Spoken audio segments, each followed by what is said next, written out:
Hello, and welcome to my What the F podcast. I'm Tina, your IVF mindset and fertility coach and mum of a miracle boy after 4 years of IVF treatment. If you're in the IVF trenches or going through the loneliness, soul-destroying and tears of infertility, then you're in the right place. You are not alone in this. I'm here to help you be kinder to yourself, even in the toughest moments when you feel so frustrated and overwhelmed and feel like giving up. Together, we will help you to find happiness and peace during one of the toughest chapters of your life. And if there is just one thing that you take away from this podcast and work on, then my heart is already full. Hey beautiful souls, welcome back to What the F, from infertility exhaustion to peace. I'm Tina, and today's episode is one that really hits home for so many of us. If you've ever felt like you have to be the strong one through your fertility journey, this episode is for you.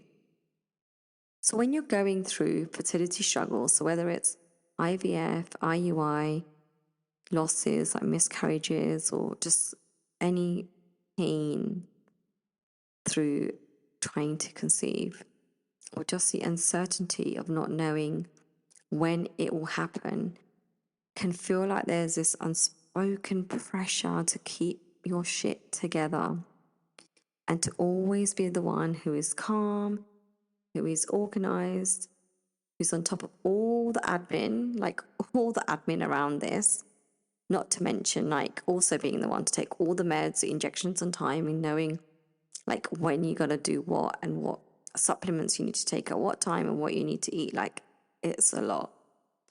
That person, you, that everyone else turns to for strength, including your own partner. But being the strong one all the time can break you and leave you feeling pissed off, frustrated, a sense of resentment, like completely, and even anger, like super angry. That was me, honestly. At some points in the journey, it was me. And I want you to know that it's okay not to have it all together and to lose your shit.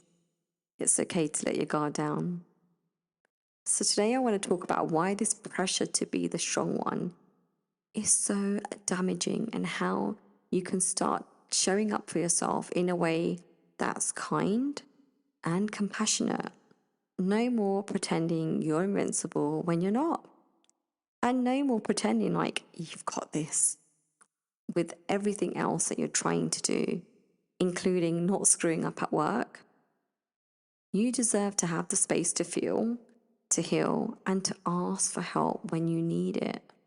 Like, honestly, before, some of my clients have started working with me and they've also been trying to be the strong one for so long. They always say to me that they wish they'd started working with me earlier, because sometimes we're so scared to ask for help because it looks as if we're not coping or we're failing. And I don't know if that's a pressure, like society pressure or something that we've been brought up to think, but it breaks my heart when I see women like just suffering and trying to muddle their way through it and just feeling worse and worse and worse. Like, it, honestly, when there's just so much help and support out there. So when you're going through infertility, there is this societal and even personal expectation, like you put that pressure on yourself sometimes, I know I do, that you should keep it together or be strong. And I think this is even more so when you come from a culture like mine, like cultural expectations, especially here in Southeast Asia. I'm based in Singapore, but also for South Asian women like me, like, especially when like everyone else around you is looking for strength. This pressure always leads to emotional exhaustion and fertility burnout. And it's really not, something we talk about enough in the fertility community. So let's be honest for a second. Who are you really being strong for? I've been there myself, and I'm sure you can relate. When I was going through my own IVF journey, I was constantly trying to keep it together for my husband, for my family, like for my parents, like not, I was more worried about boring them and upsetting them than myself. And sometimes it was a lot, right? It was a lot to carry and to keep hidden away, I guess. And I was so focused on being strong for everyone else that I never really took a step back to ask, what do I need? What do I need to do for myself today? I thought I had to keep my emotions in check, like never let anyone see me cry.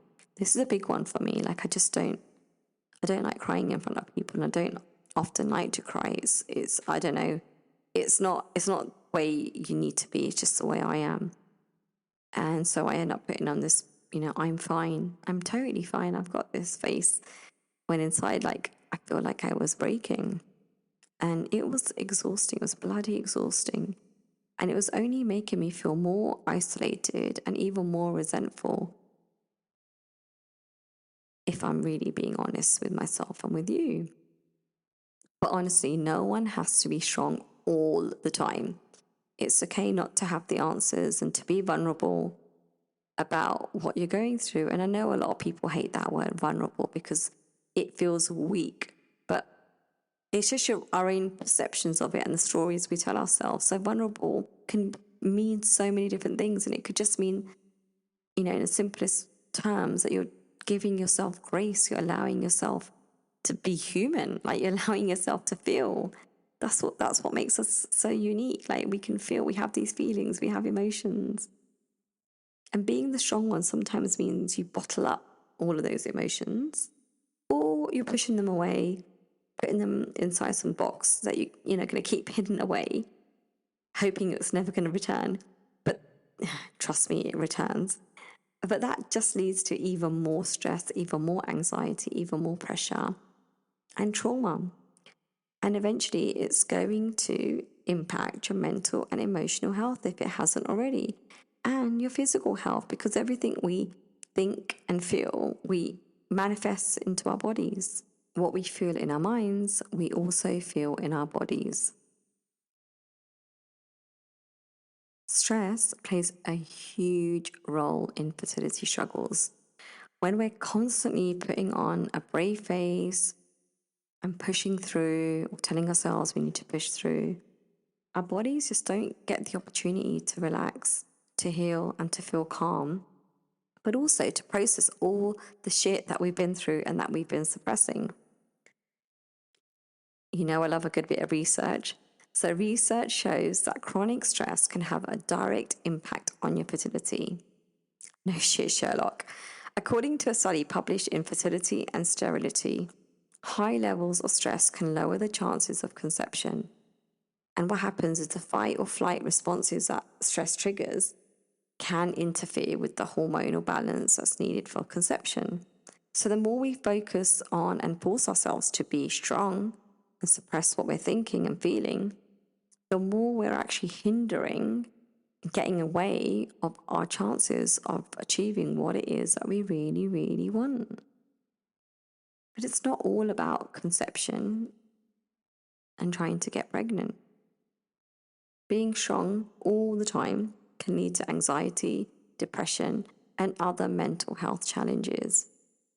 So honestly, the emotional toll of pretending everything is okay can be even more draining than the fertility process itself. And the energy, the energy it takes to be strong all the time in itself can be debilitating and exhausting. So, what do we do with the pressure to be strong? And how can we shift from that place of constant perfectionism to a place of emotional authenticity, or just basically being ourselves? So I want to share something with you that helps me and that has helped me in this, in that moment of being present with your emotions and having the power of being present with the emotions and giving yourself the chance to feel, the space to feel. And this simple shift in mindset, which is done at a subconscious level, which controls 95% of what we do, shocking, right? Can help you start to become more in flow with the journey without that added pressure of just having to be perfect and trying to do everything right, ticking all the boxes, drinking this tea, that tea, taking that supplement. Like, it's mental. Like, we become obsessed and slightly neurotic about it. So I want to call this technique the self-compassion break. And I've used it on myself. I use it on some of my clients as well. Pretty much all of them, to be honest, because we all need to, be a bit more compassionate to ourselves, and we can always be more kinder to ourselves. It's really important to be kind to yourself when you're feeling emotionally overwhelmed, especially when you're feeling that pressure to be strong and you feel like it's just too much. So here's how you do it. So if you're walking or driving or in the middle of something, then this isn't going to work, because you need a quiet space, some quiet time where you're not going to be disturbed, where there's not going to be people running around asking you questions or the phone buzzing and emails pinging. So really, really, like, just take some time, like, do this. This is something you can really do for yourself, is to find somewhere quiet where you won't get disturbed. And I'll guide you through it, and I'll talk you through what you need to do. I want you to close your eyes and take in a few deep breaths.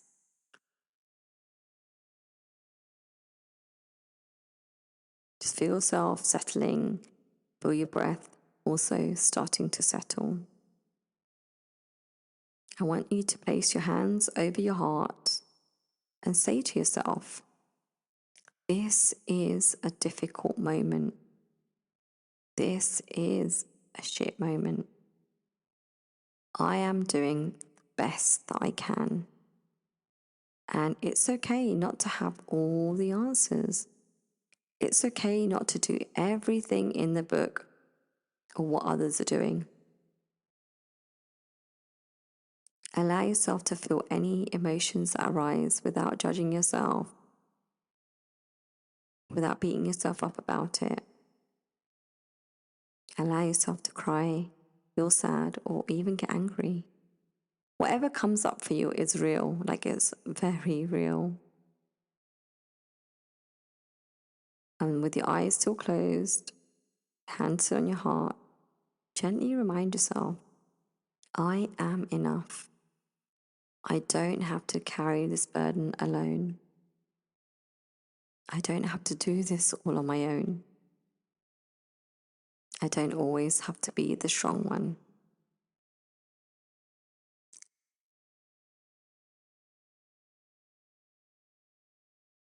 You can repeat this as often as you like, as many times as you like in the week, like whenever you feel like you need that reminder and you need to ground yourself.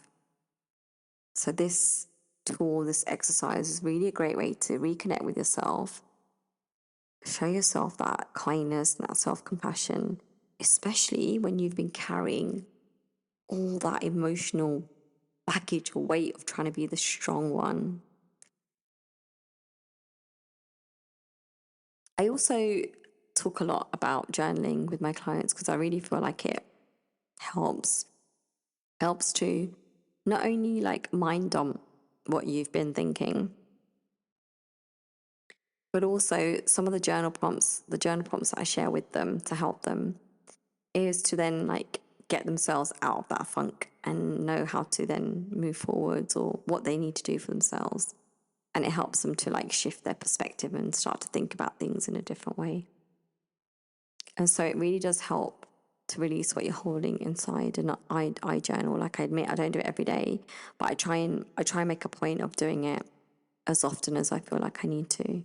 And I wish I could do it every day, because that would be amazing. But it's just find the time to fit it all in. So again, I don't beat myself up about it. I just make time for it when I can and when I really need to, when I feel like there's a calling.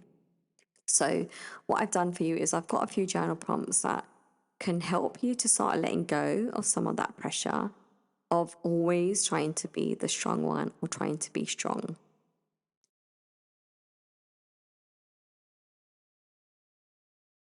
So the first one is, what does being the strong one mean to me? How does it feel to carry that weight? What would it look like to give myself permission to feel vulnerable or tired or exhausted? What feelings, what emotions, what thoughts am I suppressing and holding back? And how can I start expressing them in a healthy way? And I want you to write freely, don't care about making any sense. It just needs to make sense to you. So don't start being perfectionist around the journaling, because that's another way that you get trapped. So don't worry about grammar or structure. Just write what you need to write, whatever comes out. Just let the emotions flow. Be very, open to it, I guess, and have an open heart and mind. So the goal is really to get everything out of your head and onto paper, so you can start to be more aware. You can start to process what you're thinking. You can start to heal, but also you can start to see the stories that you might be telling yourself. Are these rational thoughts, or is this irrational? Am I just going, or am I spiraling? And then you can catch yourself spiraling and stop yourself. So it's really powerful. So I want to talk a bit about a recent coaching session that I had with my client, literally a few days ago. She was feeling exactly how I've been describing, exactly like this. So she felt like she's very, she's very organized. She's a go-getter, she's super successful. So she's very driven and likes everything in order and likes to be very organized with everything. And that's basically, that's her personality, that's her DNA, and that's how she's approaching this fertility journey that she's about to embark on. So she's not started treatment yet, but she's about to. And she started to feel overwhelmed with all of it, having done some IUI cycles that haven't worked out for her. So when we were talking, she felt like she was really carrying the weight of her IVF treatment and journey all on her own. So she was like, I'm doing this all. I feel like I'm doing this all by myself sometimes. So she was doing everything because the nature of her personality, the way she is driven, the way she likes to make sure everything's in order. She was the one booking the appointments, to see all the doctors, doing all the research, staying up late, Googling, reading this and reading that and asking all the questions. While she felt that her partner was, a bit distant and just believing that everything will get done or unfold in a way it's meant to, that classic, things will just get done. They get done because she was getting them done. So my client, she, really felt alone in this process and was at this point frustrated that her partner didn't seem to get that emotional pressure that she was under. She started to make a lot of assumptions. So the deeper and deeper we got into this coaching sessions, and I was asking her questions, and we were trying to get, it's unpacking some of those layers. It wasn't something that she just came out and said. It's only when I started asking her the questions that then more and more started coming out. And she was also holding back a little, but when, then slowly it kind of all came out, and she was making a lot of assumptions around what her husband was thinking. And, she'd started that classic making up the stories in her head with no real evidence, and her partner not saying any of these things, or her husband not saying any of these things. And we do that all the time, right? If we're not aware of it, but we do it all the time. We just don't know we're doing it. But what we're doing really is feeding our subconscious with utter crap based on no real evidence or proof. And then we're just getting inside our head and just making this whole thing bigger and bigger and bigger. So I know you're nodding away because you've done it, and trust me, I've done it too. I still do sometimes, I'm not perfect. So through an NLP, so NLP, that's my coaching style. So NLP stands for Neuro-Linguistic Programming, and it's basically coaching in a way. So it's coaching the subconscious mind in a way that you're able to reorganize your thoughts, reorganize your brain, and be able to create new patterns and new behavioral responses, and essentially change the physiology of the brain. So you're rewiring stuff in your mind so that you get a better outcome for yourself. And one of those tools is perceptual positioning. So I spent quite a while, a huge chunk of that session, guiding her to step into her husband's shoes, right? And it sounds a bit odd, but trust me, it's really powerful and it's very insightful. So as I was guiding her, she imagined what he might be feeling. And, the way I guided her was that she was talking as if she was him. So she started talking like him, using his words and everything. And so while she was him, she was expressing the frustrations and the desire he had to protect her and the way he showed love through actions and not words. And so what she quickly realized was eye-opening. Like, it was transformative for her, because she realized that once we'd done the exercise and we were doing the reflection part, that her husband, like, cared deeply for her, like, so much, but he just wasn't comfortable showing it through words. So the way she needed him to, right? Because we're all different. Like, we need different things. We're all wired differently. And that's fine, right? We all see the world in a different way. So instead of like maybe the words and the gestures that she wanted, like the emotional support, like in terms of words, instead of using those and being expressive that way, he was expressing himself through other ways, through his actions. So he was making sure that she had lovely meals to eat when she'd finished working, cooked all the favorite foods, and took care of other things, other things that she maybe might not have been aware of. And so this exercise was really a game changer for her, because it gave her the insight, getting into his head, that she needed to stop feeling like she was alone.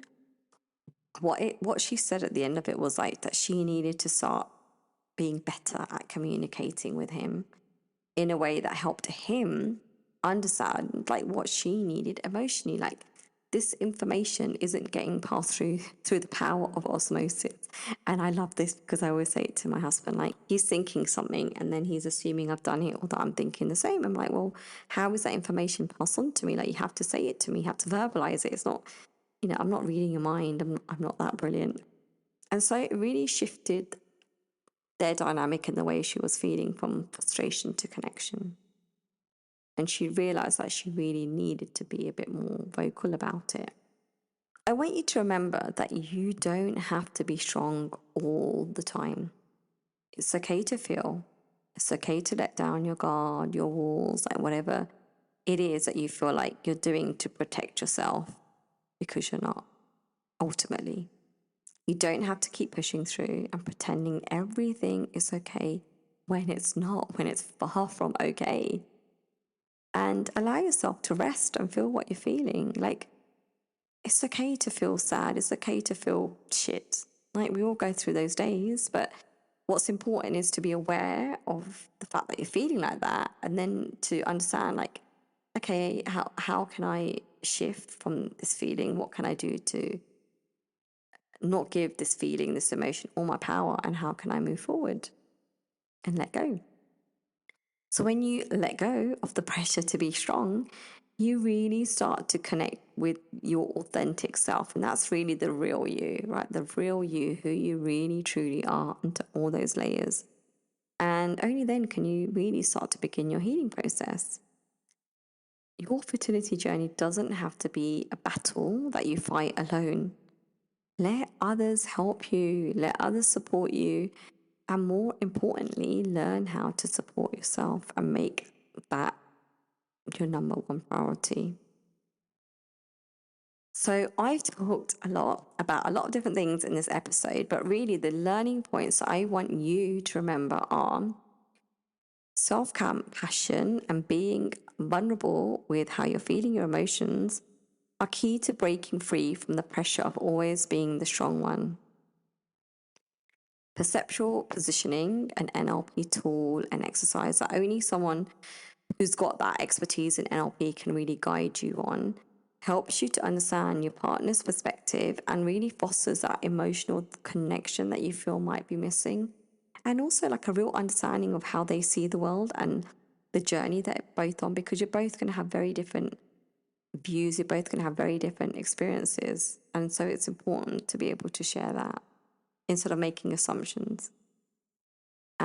And journaling helps release some of those suppressed emotions and really allows you to process the mental and emotional toll of everything that you're going through, because it helps you firstly by being aware of the feelings you're feeling, and it helps you to express them without any judgment from yourself or fear of judgment from anyone else or the pressure.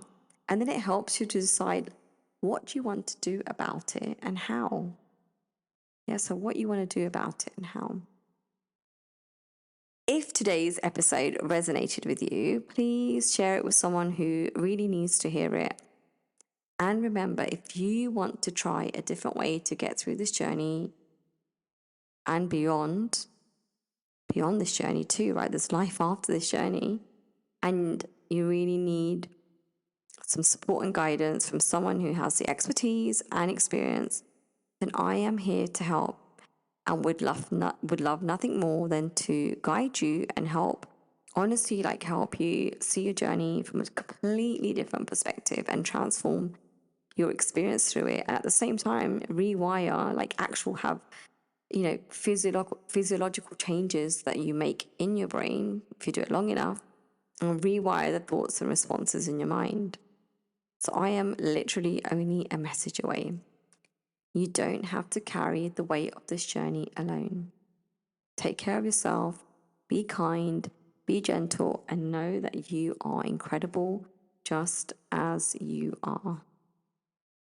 If you found today's conversation helpful, I'd love for you to subscribe, rate, and leave a review. Your support helps others to find the safe space, and I'm so grateful for that. And if you're ready to take the next step in your fertility journey, get in touch with me. I'm here to help, guide, and support you through this process. So whether you need help shifting your mindset or just someone to listen, I'm with you every step of the way.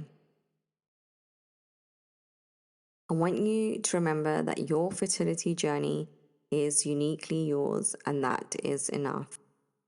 Take care of yourself, be kind to yourself, be gentle, and trust that you are incredible.